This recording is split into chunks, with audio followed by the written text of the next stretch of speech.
Now, the greatest radio shows of all time. Suspense. The Shadow Node. Washington calling David Harding, Counter Spy. Classic radio theater. The Great Gildersleeve. Fibber McGee and Molly. Dragnet. Gunsmoke. The Lone Ranger. Now, step back into a time machine with your host, Wyatt Cox. Good evening, friends of the Inner Sanctum. Well, before Father Knows Best went to television, it was on radio, and almost as long on radio as it was on television. The television show just seems longer because the reruns are still there on Antenna TV to this day. Robert Young, Father Knows Best, an episode from March 13th, 1952. This episode, Flowers and Candy. Transcribed.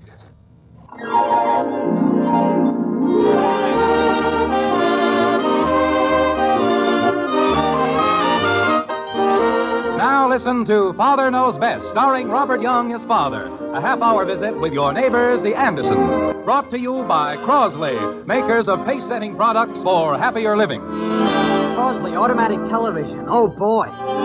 Beautiful Crosley Shelvador refrigerators, the world's most convenient. Wonderful Crosley automatic electric ranges. Crosley Shelvador freezers, color-style radios, and many other leading home appliances.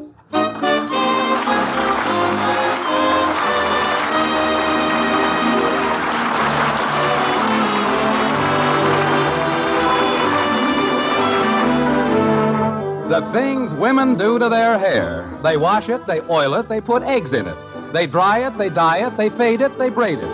But most of the time, they're bending it into little waves. Just look into the white frame house on Maple Street, where Margaret and Betty Anderson are engaged in Operation Permanent. Like this. Mother, we've been at this since 8:30 this morning, and now it's noon. Are you sure you know how to give a permanent? I'm doing the best I can. But it's so important. I want Bill Higgins to be proud of me tonight. There. Now I'll start taking the curlers out. He's coming all the way down from Tech for my sorority dance. Hi, Mommy. Hello, Angel. Is Bill Higgins here yet? He's at the Oliver Hotel downtown. I can hardly wait to see him. He sounds important. He is. I'm wearing his pin. Pin? Safety pin? You don't understand, Angel. This is a fraternity pin. How does my hair look, Mother? Well... Oh, I think your hair looks very pretty. You do? Uh-huh. It hangs straight down just like a pony's tail. It's supposed to curl. Give me the mirror quick. Oh, no! It doesn't do anything. It just lays there. I thought I followed the directions. Who's Bill Higgins? Oh, Mother, what am I going to do about my hair? Margaret, I'm home. Daddy's home. Hi, kitten. Hello, honey. Betty. Hi, Daddy. Hello, Father. Hello, dear. You're home early. Yes, I'm tired. Well, go into the den and relax. Is this today's mail on the table? Yes. I've had my hands full all morning. I don't even know what they are. Well, I'll look them over in the den. Mother, my hair. Only a beauty parlor can straighten this out. I've already straightened it out. The problem now is to get it curled. It'll need more than that. Maybe a whole new hairdo. I know. I'll get a poodle cut. Yeah, but who can tell the difference between you and Bill Higgins? I don't know, Betty. It seems a little radical to me. Hiya, lunch ready? Hi, Bud. I haven't had time, Bud. I've been busy with Betty. She has a date.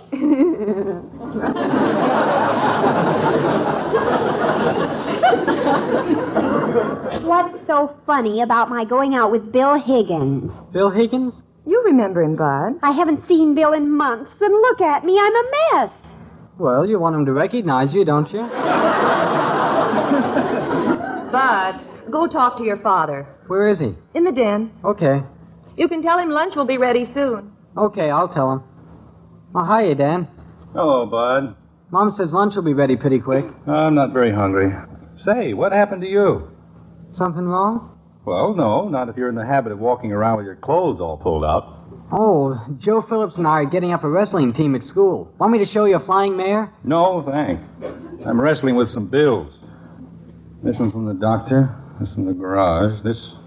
Here's a letter for your mother. I'd better take it to her. Really, Betty, a poodle cut is so extreme. Please, Mother. Let me think about it. In the meantime, get your gown out of the closet. I still have some sewing to do on it. All right, I'll run up and get it. Here's a letter for you, Margaret. Thank you. Well, from Ronald Atkins. Really? Ronald Atkins? What do you know? Oh, isn't this exciting? It certainly is. Margaret, Yes? who was Ronald Atkins? You remember. When we were in college, he was one of my most ardent admirers. Ronald Atkins. That's funny. I can't place him.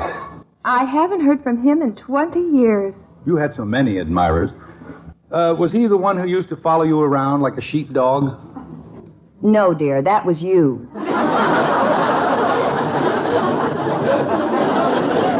Imagine, after all this time, he finally writes. I wonder what's on his mind. Whatever it is, he's 20 years and 3 children too late. Oh, he was such a lively boy.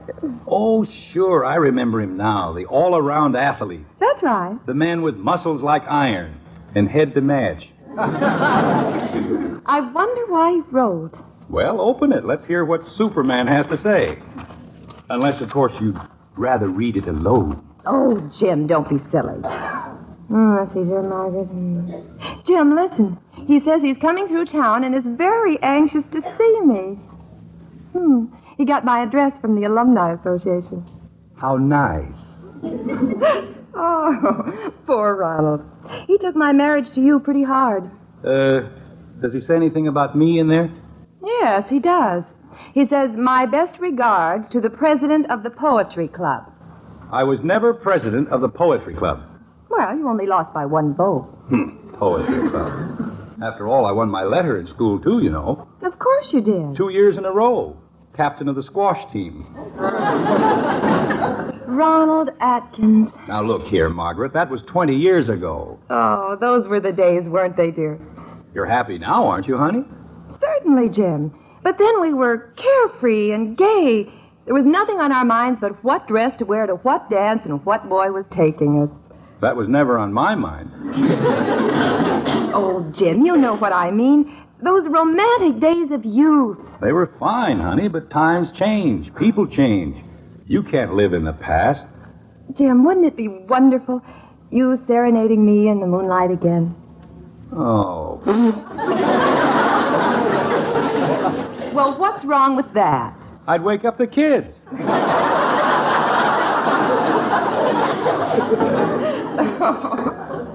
Dear, you're getting old. Margaret, just because an old beau of yours is coming to town is no reason to start getting giddy about it. Oh, Jim. Those days are gone. I wonder. Well, excuse me. I have to get back to the dear, carefree days of today. Paying bills. I'll be in the den. Mother! Mother, I laid the dress out on the bed. Mother. Oh. What's the matter? Nothing, dear. I was just thinking. Oh, well, back to reality. Mother, what about my hairdo? Betty, a girl is only young once. I want you to go down and get your hair done. Oh, creepers, that's wonderful. I'll phone for an appointment. And, dear, I'm going with you. I want to be sure they don't go to extremes. Hello? Nancy's Beauty Shop? Margaret, there's a bill here from Weston's Hello, this is department Mrs. store Anderson. Oh, excuse me. I'd like to make an appointment this afternoon for a haircut and a setting. Well, I was thinking of a poodle cut, but I don't know. You really think so? All right. Put me down for 4. Poodle cut. Was there something you wanted, Jim? Did you say poodle cut? Yes. Margaret, don't you think you're acting a little silly about all this? Jim, a girl should do everything she can to keep herself looking young and pretty. I see. Especially for the important events in her life. Important events? You call him an important event? Naturally. Now, did you want something? No, I guess not. Well, excuse me. I've got some fast sewing to do on a dress. Come on, Betty. You can help me. Well, if that doesn't beat all, a poodle cut. Gosh, Mom's sure in a hurry. Where's she going? I'm not sure. It's either a beauty parlor or a veterinarian. She's in a big hurry to fix a dress for herself. What's all that for? Bud, I'm surprised at you. Don't you know that a girl should do everything she can to keep herself looking young and pretty? Is that a fact? Especially for the important events in her life. Thinks I'm getting old, does she? Excited about Ronald Atkins, huh? I hope my son is spared this when he gets married. Married? Dad? Yes? I'm not getting married. Who said you were? You did. Well, don't be frightened. It happens to a lot of people. You mean married to a girl? Somehow it seems to work out better that way. Don't let your wife start taking you for granted. Okay, I'll tell her. There'll come a time when the excitement has died down and she thinks you're pretty dull. Of course, it works both ways. By this time, you're probably taking your wife a little too much for granted. Oh, gee, I'm sorry. That's the danger point, because when women get to a certain age, they start acting silly. They do? They expect to be catered to. And by Caesar, that's exactly what I'm going to do. Do what? Dad, what are you talking about? Huh? What? I said, what are you talking about? Talking? Bud, the time for talking is past. It's now time for action. Excuse me, I'm going down to the barber shop and get spruced up a bit. And I think I'll stop by and order some flowers and, yes, some candy, too. Yes, that's exactly what I'll do. Hi, Daddy. Excuse me, kitten, I'm in a hurry. Kathy, how old is Dad? Well, he has a driver's license, so I guess he's at least 18. Why? I was just thinking, when men get to a certain age, they start acting silly, too.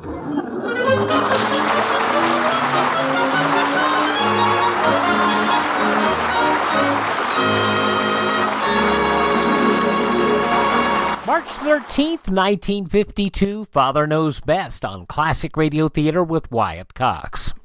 Are you suffering with arthritis or osteoporosis? Do you have diabetes? Did you know that these are just two of the hundreds of diseases that have seen improvement with Dr. Wallach's incredible longevity products? You can't get them at a health food store. The only way to get them is to call us at 800-214-0065. That's 800-214-0065. Do you have heart disease, fibromyalgia, or high blood pressure? Do you have a terrible time losing weight? Dr. Wallach can help. He was a veterinarian and cured diseases in animals. He felt that he could do the same for humans, so he became a physician. Over 50 years of research and helping people like you goes into every bottle of Dr. Wallach's amazing discoveries. Do you want to feel better? Learn how to treat the cause of your problem rather than covering up the symptoms with drugs.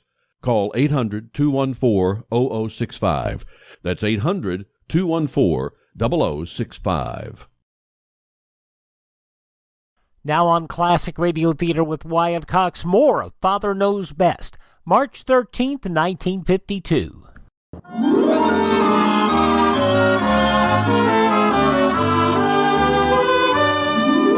There comes a time when a man must do something to make an impression on his wife, so that she doesn't regard him as merely a fixture around the house. Or so Jim Anderson reasons. It is now 1 hour, 1 shave, 1 shoe shine, and 1 dash of cologne later. Feeling like a million, Jim is homeward bound. The flowers and candy he's ordered for Margaret already on their way. Will these gifts do the job he's expecting? Well, let's see. Mommy! Mommy! Mother's upstairs sewing my dress. Don't disturb her. Look what a delivery boy just brought her. Let me see that. Are you sure it's for her? The boy said for Mrs. Anderson. Oh, you must have heard wrong. Who in the world would be sending Mother candy? Well, that's what I thought he said. Wait a minute. To the sweetest little girl in the world. Well, of course, he must have said Miss Anderson. Oh, then I guess it's for me. For you? This is probably from Bill Higgins, for me. Oh, they're so pretty. Should I take this one or this one? Kathy, don't bite into it and put it back. Here, take the box into my room. Can I have the box afterwards? I don't care. Dear, here's your dress. I just finished it. Oh, Mother, it's lovely. Oh, I'll run upstairs and try it on. A front door, Mother. Go ahead, dear. I'll get it. Yes? Mrs. Margaret Anderson? Yes? Delivery from Bogle, the florist. Flowers for me? Who could have sent them? Who knows? I just get paid for delivering, lady, not for snooping. Oh, thank you. Mommy! In here, Kathy. Mommy, Betty just got a big... Oh, what's in the box? Flowers, dear. May I see them? There. Roses. Gosh, they're pretty. They're beautiful. But I don't understand. Oh, here's a card. To Margaret, I've never stopped loving you. Oh, this is dreadful. May I have one rose, Mommy? The impertinence of the man. Just one, Mommy. The very idea. Ronald Atkins should know better than that. Margaret, I'm home. Kathy, quick, throw these flowers away. Where'll I throw them? I don't care. The trash box, any place. All right, Mommy. Hello, honey. Why, Jim, have you been out? Yes. Didn't you know I was gone? No, I've been very busy. Oh. How'd the dress come out? Oh, just fine. It's really lovely. That's nice. And the beauty parlor? Oh, that's not till 4. I see. Did anything arrive while I was out? Arrive? I mean, anything come or anything like that? No. Nothing? Well, nothing of any importance. I see. Well, I'll be in the den finishing up those bills if anything... I mean, if you need me. All right, dear. Nothing arrived. I wonder if that florist... Hello, Daddy. Oh, hi, kitten. Well, who put that big red rose in your hair? I did. Awfully pretty. Where'd you get it? I took one from the bouquet Bouquet? What bouquet? that Mommy told me to throw away. Throw away? Where? Right there in the wastebasket. She threw away my flowers? My flowers? I've got to do something. Fast. Kathy, Mom says if you're going to a show tonight, you got to take your afternoon nap now. Okay, I'm going.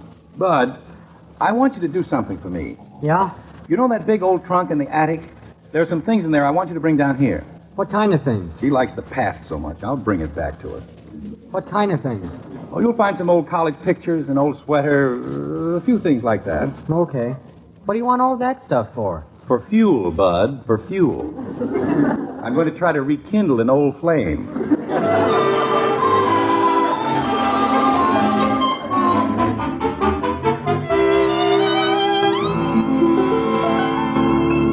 Boy, this sure is a lot of junk. But that junk, as you call it, represents a lot of romantic memories for your mother and me.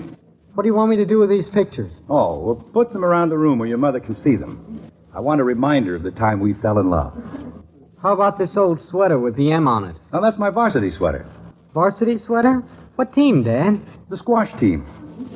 Holy cow, they had a team for squash? Certainly. Was that for growing it or eating it?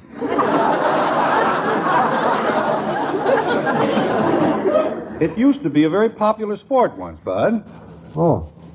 Well, what do you want the sweater now for? It's full of holes. Right after I got it, your mother and I went to the varsity drag. Drape it on the chair where she can see it. Oh, okay. Jim, Oh. what are you doing? Look, Margaret, I accidentally ran across some of these things from school.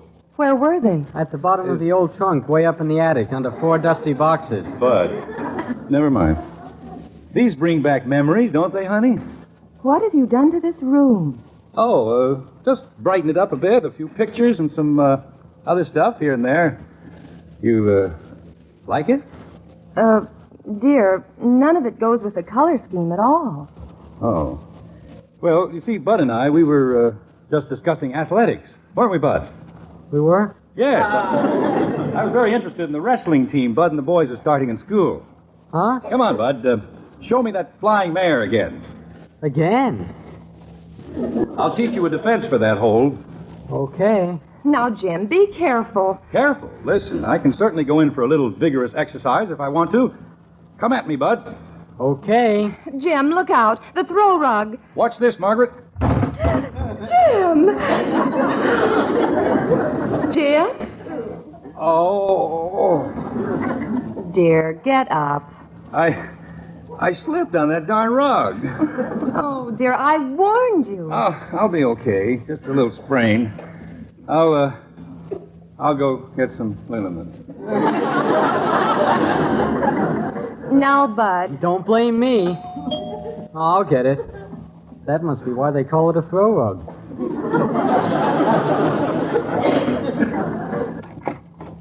Yeah? Miss Betty Anderson? Yeah. Here you are, Betty. Cut it out. What's this? A bouquet of flowers. Vogel, the florist. Okay, Vogel. Betty! I'm in the kitchen. They just delivered this bouquet of flowers for you. Flowers? For me? Ooh, daffodils and iris. Bill promised he'd send them to me. You'll always be my best girl. Call me in room 415, Oliver Hotel, and let me know what time you want me to pick you up tonight. Oh, he's so sweet. I'll put these in water right now. There. Bud, carry these into the living room for me. I have a million other things I have to do. Holy cow. I always have to carry things to somebody around here. Just a mule, that's all I am. Holy cow. March 13th, 1952. Father Knows Best on Classic Radio Theater with Wyatt Cox. The conclusion follows these important words. Oh, come on, I hate you. You have no right to speak to me. You're stupid, you're evil. You believe in your God, God's a gold. You shouldn't have the right to vote. We must fix this disgusting country now. We want socialism now. Whoa there, little fella. Our U.S. Constitution protects your right to say these things, even if they are drivel. Our founders believed in our inalienable rights granted by God, not some mafia.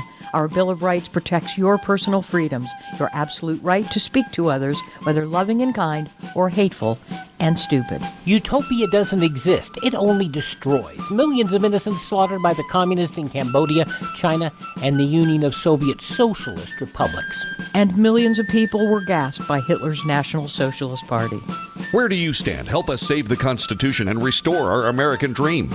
Go to SaveMyFreedom.com. That's SaveMyFreedom.com. Brought to you by the American Media Council.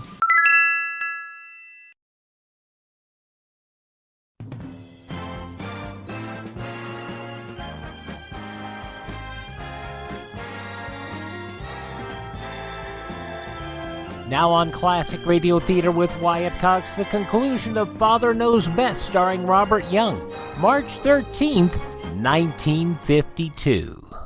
Oh, my back.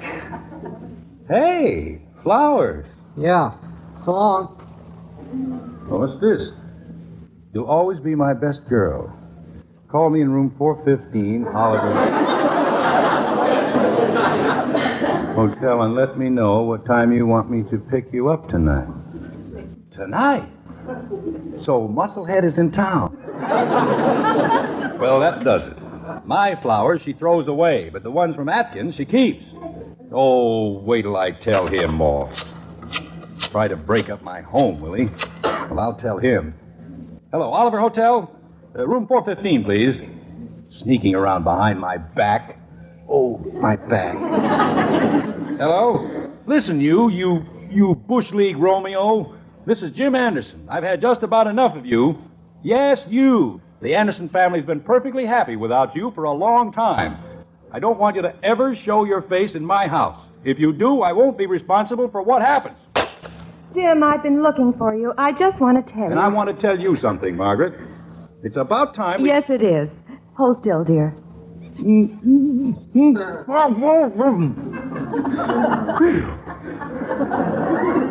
Well, what was that for? For just being you. Margaret, now as far as this whole silly business is concerned... Oh, Jim, it isn't silly. It's wonderful. Wonderful? Those pictures, that old sweater. You were trying your best to make me remember. Well, 20 years ago when I first fell in love with you. But, honey, why didn't you acknowledge my gifts? The candy and flowers. Flowers? Good heavens. They were your flowers? You threw them away. Jim, I didn't know. I thought... And you kept the other bouquet, the one from Musclehead. I didn't get another one from Musclehead. I mean Atkins. Well, I told him off all right. I told him that You Didn't get any from Atkins? No, and I didn't get any candy from you either. Oh. Then who did I... Oh, this is terrible. Jim, what about the candy? It's Kathy. What happened? What's wrong? Oh, my stomach, it hurts. Oh. Jim, look. The box of candy I sent. It's half empty. And every piece that's left has been bitten into. Oh. How did she get it? Oh, no. Now what's up? Betty, come in here. How could he do that? How could he do such an awful thing? How could who do such an awful thing? Father. It's not hard. I've been practicing all day. What did I do now? Called up Bill Higgins and told him not to come here. Oh, that's who it was. Jim, how could you? Well, I thought it was Ronald Atkins. He called up to break the date, and he never wants to see me again. Now, wait a minute. I can straighten this all out in a jiffy. Betty, get Bill on the phone for me. Oh, honey, I really messed things up today. Broken date, misunderstandings, sprained back, stomach ache. And you did it all for me. Oh, Jim, you're so thoughtful.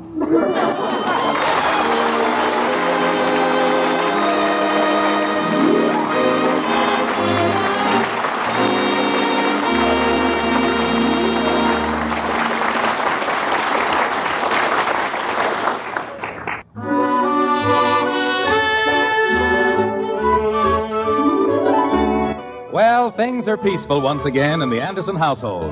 It's the next morning, and Jim and Margaret are at the breakfast table. What's the matter, dear? I was just thinking of Ronald Atkins last night when he came through the door. What's funny about that? He could hardly get through the door. Now, there's a man who not only kept his figure, he doubled it. Now, Jim. His wife Laura's kind of cute, though. Hasn't changed much, either. Just imagine. Little Laura Blake with 3 children. That was a surprise, his being married to Laura. They got married right after we did.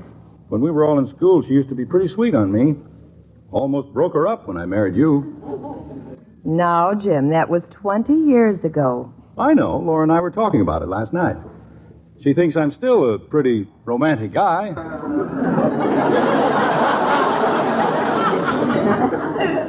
Jim. Yes, honey. Stop trying to live in the past. Pass the butter, please.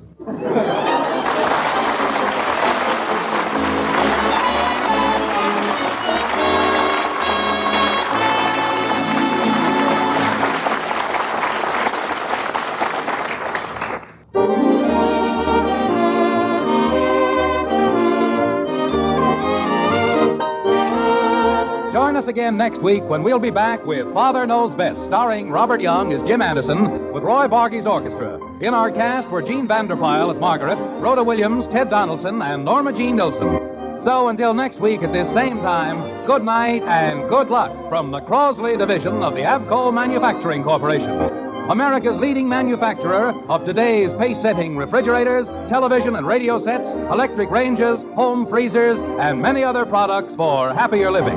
Father Knows Best was transcribed in Hollywood and written by Paul West and Lee Carson.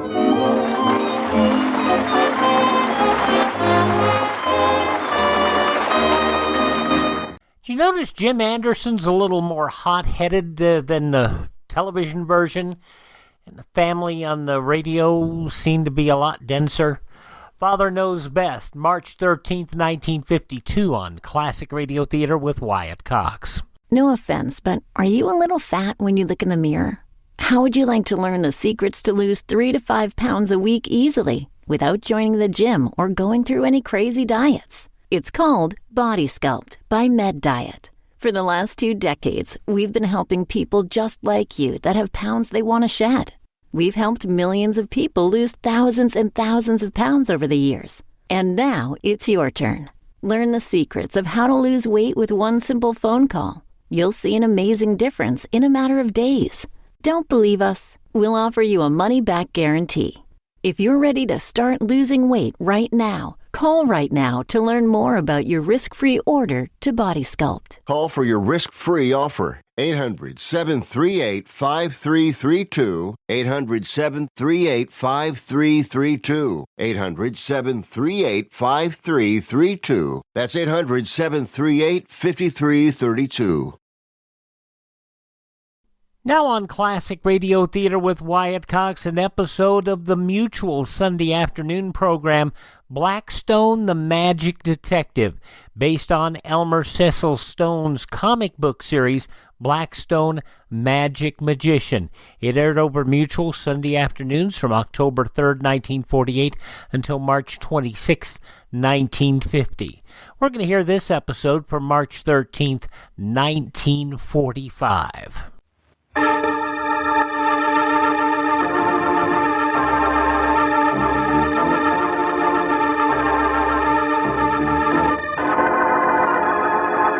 The Magic Detective, starring the world's greatest living magician, Blackstone. He tells you the inside story of the Aztec Fire God. And right after the story, Blackstone will explain tricks that you yourself can perform. Reveal the guarded secrets of the world's greatest living magician.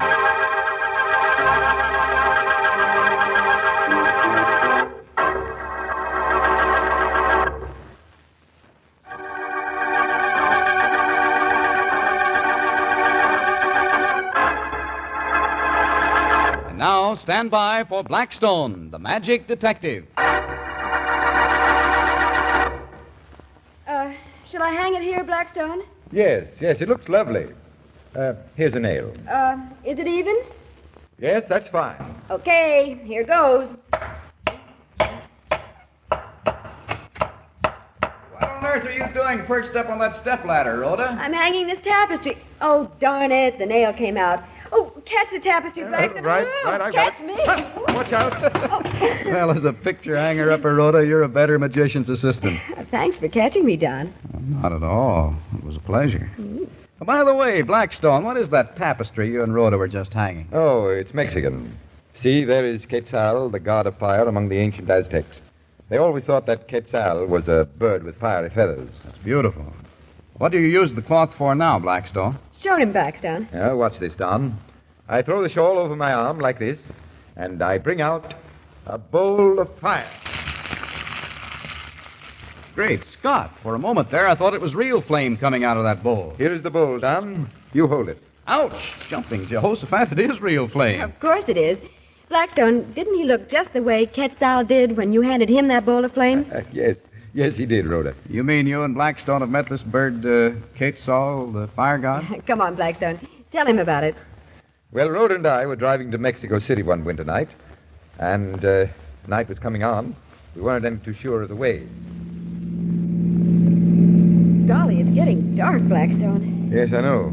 We've got at least 2 hours more driving, though, before we get to Mexico City. It's scary out here at night. Sort of eerie. You think the place is haunted, Rhoda? Oh, of course not. Only what? well, it seems so lonely. Oh, look, over there to the right. There's a light. Yeah, so there is. Now, what about it? Well, why don't we stop and see if the people there can put us up for the night? We could drive on to Mexico City in the daylight tomorrow. Rhoda Brent, you are scared. Well, we'll stop there and see if we can stay.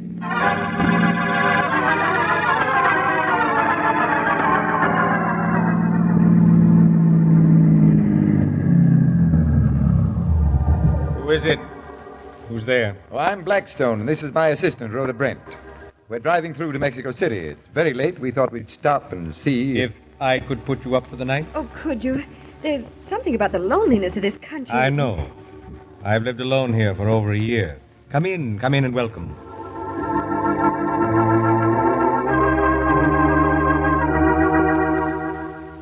Oh, this is an interesting place you have here, Mr. Shelby. Thank you. Years ago, it used to be a rich hacienda. But now it's just a roof for a mining engineer. Myself. Oh, is there a mine around here? There's supposed to be. You say that in an odd way, Mr. Shelby. The whole thing is odd. Listen. Oh, what is it? What's that drumming? It's unearthly. Those are the natives, calling to their god Quetzal, the firebird. What do you mean? Because of those drums, I don't know whether there is silver here. I can't even survey the place. Why not? I can't get any workers. The guard tells them not to work here, that the pool over there under the lee of the hill is his home and must not be disturbed. The god tells them that? So they say. Of course, I haven't seen the god myself or gone to one of their ceremonies. It's death to an unbeliever if he's found there. Oh, I knew there was something funny about this place. All night the drums go on and on, pounding and pounding, night after night. Sometimes I think I'm going insane. Then dawn comes and the drums fade away. But the next night they're back, pounding and pounding.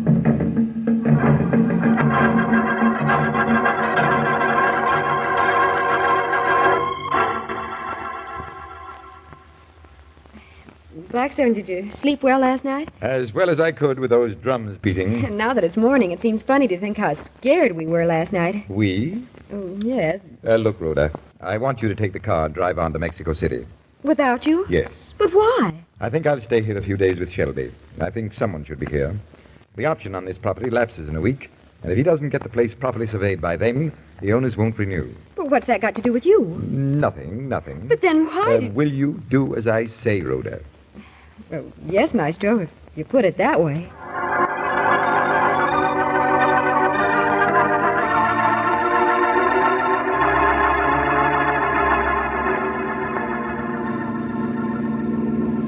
This just doesn't make sense, Blackstone sending me off like this. There's something funny going on. I'll bet it has something to do with those drums, and I don't like it. I'm going back.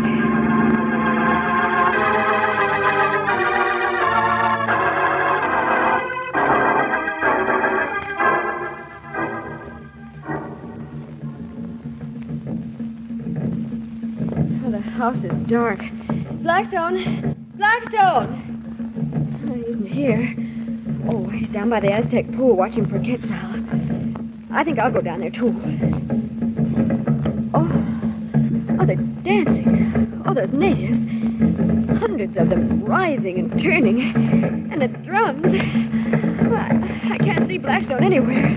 There's Shelby. There's no one here but the natives and me. Ah! Oh, you take your hands off me! Let go of her! Oh, Blackstone, be careful. Run while you still have time. Oh, it's the fire god. Quiet, Rhoda. Oh. Quiet. Quetzal, the firebird, demands that these humans be delivered to him as sacrifice, unless they bring gifts, many gifts. Has the girl any gift for Quetzal? Nothing. Oh, I've got my shawl. It has your picture on it, Quetzal. It's beautiful. See? Ah! Throw her into the lake. That shawl is useless. Stop! I have a gift for you, Quetzal. Give me the shawl, Rhoda. I put it over my arm. And there, a bowl of your own fire, Quetzal. Here, take it. Oh, he's human. He's not a god at all. The fire burns your Quetzal. He is no god. He's a human. Grab him! Grab him! Don't come near me or I'll burn you with my sacred fire! Oh, Blackstone, they're falling back. They won't touch him. They're frightened. Throw the unbelievers into the pool! Take your hands off us! Into the pool, I say! Out of the air I have produced this hen's egg. If you don't stand back, I'll set the pool on fire. Quetzal is not afraid of your threat. You asked for it, Quetzal. Oh, the pool is on fire. It's blazing. Get back, Rhoda, before you're burned. Oh, the flames. They're burning, Quetzal.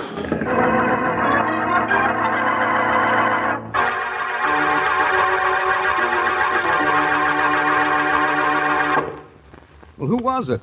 Who was pretending to be the Aztec god? It was Shelby, the miner. He'd found silver on the land and wanted the option to lapse so he could buy it cheaply. That's why he terrified the natives every night, to keep them from working. Well, there's one thing I want to ask you, though. How did you make the pool catch fire by tossing an egg into it? Oh, it wasn't really an egg, but a large pellet of potassium. I guess I've forgotten my chemistry. What does potassium do? It generates hydrogen out of the water so fast that the stuff ignites. There was enough potassium in that egg to draw all the hydrogen out and ignite the whole pool. Lots of magicians use potassium in their acts. And so another mystery was solved by magic. Well, it's my turn tonight, Don. Your turn for what, Rhoda? To mystify you. With Blackstone's help, of course. Maybe it's the other way about, Rhoda. I'll do the mystifying with your help. Well, suppose we work the old black magic and let Don decide for himself who fooled him. Hey, what is this? Black magic. Just what Rhoda said. All right, Rhoda. Let's begin. Well, first I turn and face a corner of the room, so I can't see what's going on. That's right. Now, Don, you point to some object lying around, and I'll have Rhoda tell you what it is. All right. I'm pointing to something. Good. Now, I'll point to various objects and ask Rhoda to say yes or no as I name those objects. Ready, Rhoda? Ready. Is it the ashtray? No. Is it the doorknob? No. Is it the wastebasket? Nope. Is it the telephone? No. Is it the clock? Is it the clock? Yes. Say, that's right. The clock was the thing I picked out. What was it, luck? Not luck, Don. It was magic. And black magic, Don. Real black magic. I'd like to see you do it again. All right, Don. In a few minutes, we'll be back to repeat the trick. We'll explain it if you don't catch on. And I'll bet he won't catch on.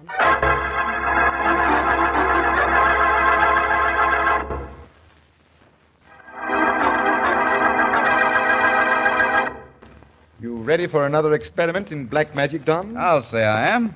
Have Rhoda turn around. All right, I've turned around. Now, look, Blackstone, I've laid several objects here on the table. I'm not saying how many. And are you picking one? Yes, that's it right there. I'd like to hear Rhoda name it. All right, she will. You ready, Rhoda? Ready. Is it the watch? No. Is it the pencil? No. Is it the pen? No. Is it the coin? Yes. See? Right again. She was right, and I'm baffled. All right, we better explain it. It's black magic, Don. How do you mean black magic? Because we use black objects.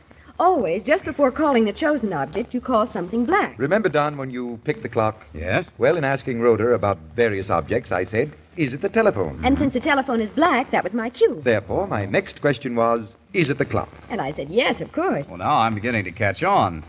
Now, what about the second time when you repeated the trick? Well, I called the names of a few objects, and then I asked, is it the fountain pen? And since the fountain pen was black, I knew that Blackstone would call the name of your chosen object next time. That's what I did. I asked about the coin. And Rhoda said yes because it followed the black object. Exactly. That's why we call it black magic, Don. And now that we've explained it to you, our listeners can try black magic for themselves. I hope you like that trick, ladies and gentlemen. And until next time, this is Blackstone saying good magic and goodbye.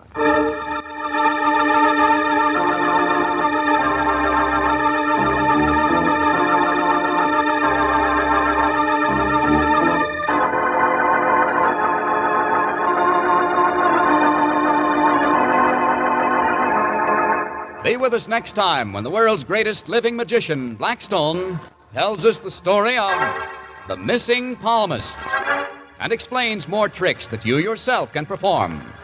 Listen in again to Blackstone, the world's greatest living magician.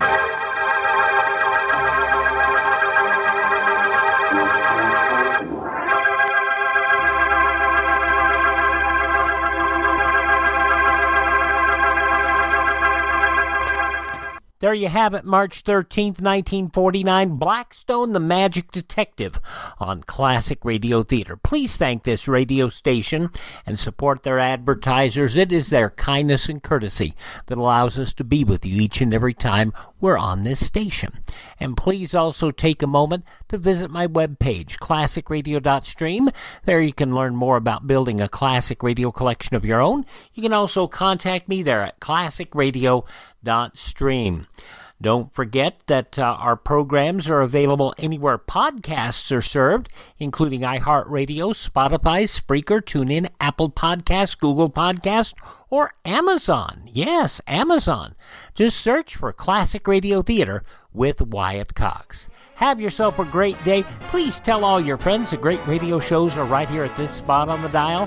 Classic Radio Theater with Wyatt Cox on your favorite radio station.